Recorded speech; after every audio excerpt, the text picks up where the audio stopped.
First up, we're going to look at Italianate, or Italian villa architecture.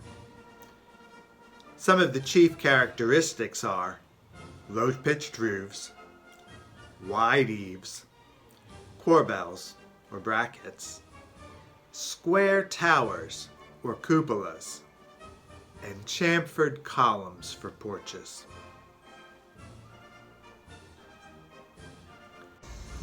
Behind me is the Hotel Chalfant. This is an example of classic Italianate or Italian villa style architecture. And often in the United States, we added decorations in wood. The idea behind the style is that it was reminiscent of the luxurious villas of central and southern Italy. The villas of this region of Italy didn't see a lot of snow, so there was no need for a steep roof pitch like in the Swiss Alps. So a defining feature of this style is a low-pitched, nearly flat roof. You can see that here. The space where the roof overhangs the wall is called the eaves.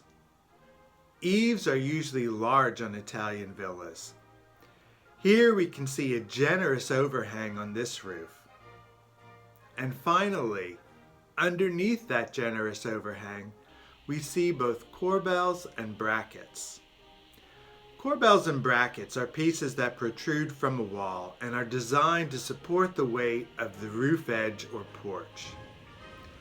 Because the corbels often have a functional purpose, they are often thicker and heftier than brackets. Despite their dissimilar portions, both corbels and brackets do serve the purpose of supporting loads and providing ornamentation. Next, let's look at the very top. Notice the square tower rising out of the top of the roof? That's called a cupola. Cupolas are a frequent feature of Italianate style, but they are not a defining one. Italianate window sashes typically had 1/1 or 2/2 glazing. Window trim had exuberant variations. For example, U-shaped crowns with brackets or pedimented crowns with decorated hoods.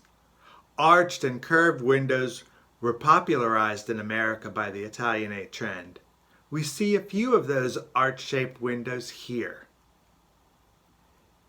If the house had a porch, usually chamfered columns were used. After a century and a half, this venue still holds a lot of charm. I love the huge porches and the fact that we can have breakfast and dinner outside under their protection from the sun and the other elements. While we were here, there was even a wedding. Some people would disparagingly call buildings with abundant gingerbread scrollwork steamboat architecture. I love how the Chalfant embraces its look. I wouldn't change a thing. The story behind who built this hotel is fascinating. Henry Sawyer was an officer in the 1st Regiment of Cavalry, New Jersey Volunteers, and his Civil War record is quite impressive. On a reconnaissance mission, he was shot in the stomach. He received 2 serious wounds in his thigh and his cheek at the Battle of Brandy Station before his horse was killed, throwing him out of the saddle and knocking him out.